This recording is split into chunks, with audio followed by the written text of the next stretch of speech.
Hi everybody, this is me again, Dr. Sharon Shahaf, and I want to talk to you again about the academic writer's block. Last time I covered the silences and the taboo status around even bringing up or talking about writer's block in academic setting, and today I want to talk a little bit more about the kind of academic environment that fosters all sorts of problems and struggles with writing, as well as what I want to call, the bad advice that is out there for academic writers. So speaking of the academic environment as less than ideal for writers or basically for humans, many people have done, have done work talking about the kind of neoliberal, soul-crushing, ball-smashing environment that academia has become and maybe always has been.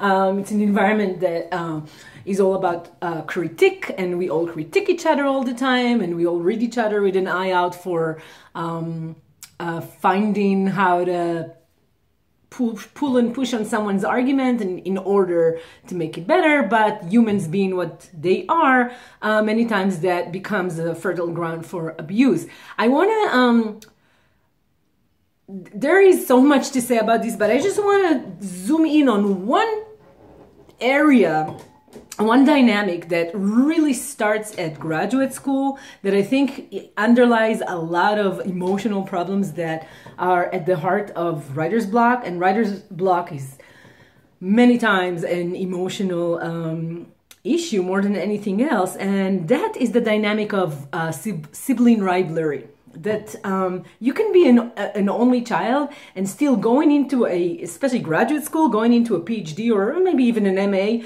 environment, you can get triggered with that kind of family dynamic of sibling rivalry and this economy of scarcity. So let me explain. In this dynamic, the professor becomes this resource like mommy or daddy. It's particularly bad for female professors on you know what I'm talking about, that motherly role that gets projected onto female professors many times.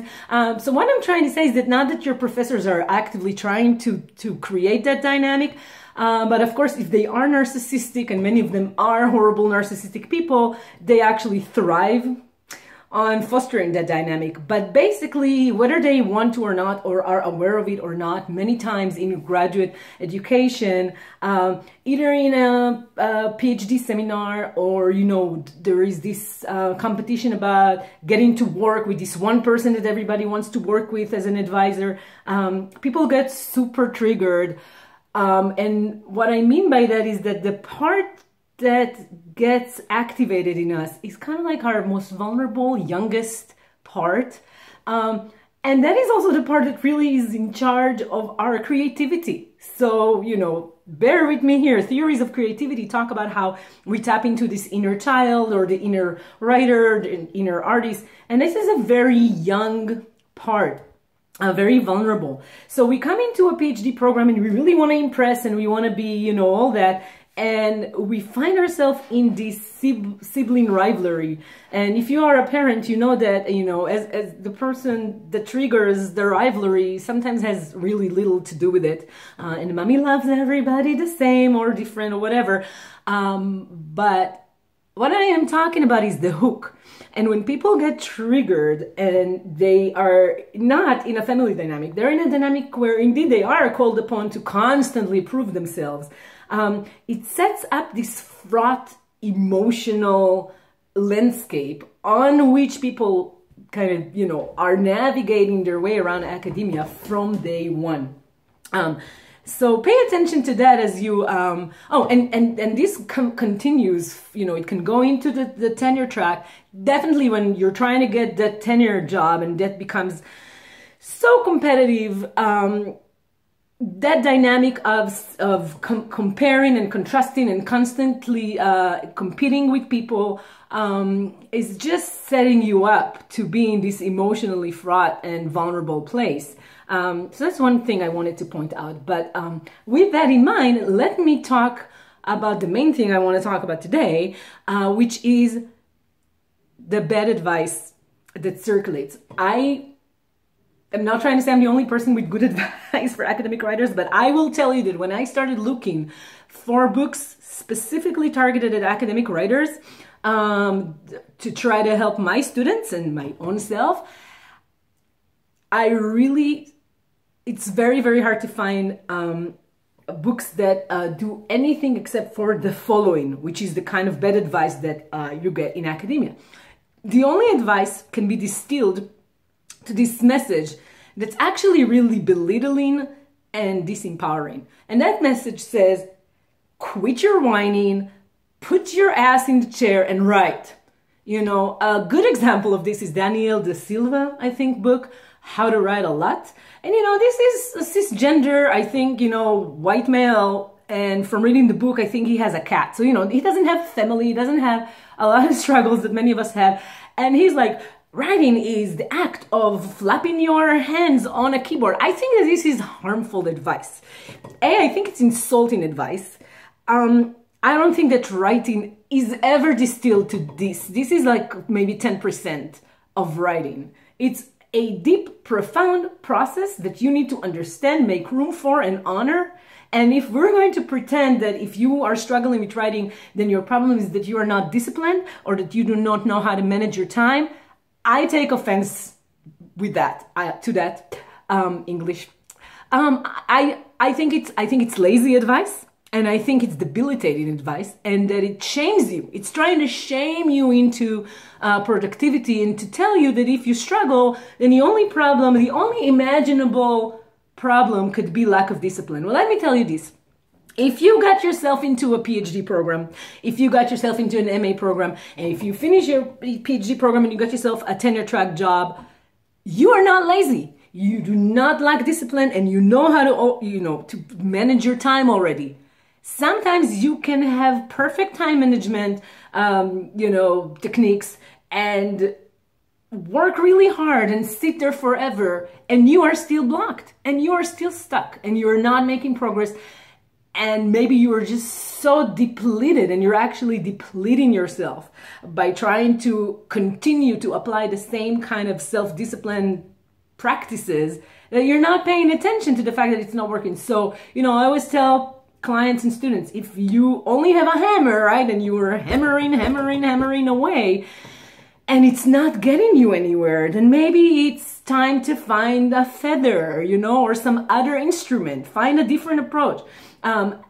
Another good piece of advice that I got from a therapist that I found really helpful one time was, when you start struggling, she talked to me about quicksand. When people are in quicksand, she said, the mistake they make is they start, struggling and thrusting their body around, and they sink quicker. And what you really need to do is to lay back and relax. So, very hard to do. And, she was talking about anxiety and depression, but it's very similar to what you need to do when you are beginning to struggle with your writing. So, if you started struggling with your writing and you go and look for a book for academic writers, and you're being told, oh, you're lazy, just quit your whining and put your ass in the chair. And if you put your ass in the chair and you just write, you're going to blast through your block. It really reminds me, kind of disgusting, but the week when we watched the Kavanaugh hearing, and the Republican white male senators kept saying, ram it through. The ram it through approach to writer's block is 9 times out of 10. If you're not really blocked, maybe it can work. But if you are really suffering from writer's block, you're at a point where you have exhausted yourself. You've taxed mind, body. You've already done everything that you know how to do that involves self-discipline and self-forcing, and this stuff is just gonna get you, further down, the quicksand, or the swamp, or wherever it is. So I would say my first point of, my first critique of that advice is that you need to do the opposite. You need to learn how to just stop, drop, and roll. Name that you are being stuck and that it's not working. Now I'm going to actually recommend a couple of books. So this wonderful book, Around Writer's Block, Using Brain Science to Solve Writer's Resistance, from Roseanne Bain, has a really, really good, beautiful section about brain chemistry and what happens in your brain when you start struggling and when you're resisting, and then beautiful interventions that foster an idea of process over product orientation, and short periods of time. Anyways, read it. It's a great book, and Roseanne Bain is great. And the other one is On Being Stuck, Tapping into the Creative Power of Writer's Block by Lorraine Herring. These books are not from the library of advice book for academic writers. They are from the body of work that is aimed at, writers in general. And that is my last advice. Go out, go to the bookstore, go to the Barnes & Noble section on reference, go on Amazon and start looking for these kind of books that have advice for writer's block that is not for academic advice, academic writers, and you will find really good, useful advice. Meanwhile, if you are struggling, you are not lazy, you are not devoid somehow at this point in your career of time management skills, there is something else going on. You might be triggered by many different things, and the best thing you can do for yourself is, as I said before, stop, drop, and roll. Acknowledge and name that you are blocked or you are struggling or there is some hindrance and something is not adding up. Maybe you're burnt out, maybe you're depleted, maybe you are just exhausted and you need to take a break, and start, afresh with a new eye and, look for different resources and different approaches. But the ass in the chair is lazy advice. Oh, another one, just last one before I finish. The just finish it advice. I can talk about that in a separate video. Just finish it. Oh, okay. I just didn't know to finish it because you didn't tell me just finish it. So everybody that's just telling you, oh, what, quit your whining and just put your ass in the chair and just finish it can go, So be very sweet to yourself and very self-compassionate. Do not try to self-force. Do not try to self-discipline. If you've reached a point where this has stopped working, it's not going to start working all of a sudden when it stopped. So there are other things you can do. I'm going to continue to compile my resources. I'm going to offer a free webinar and I'm going to offer classes online, hopefully by next fall. Sooner if the demand is really big. But meanwhile, I'm writing this as a book, so more for me soon. And happy writing, everybody. And really be kind and good to yourself. If you're stuck, just stop.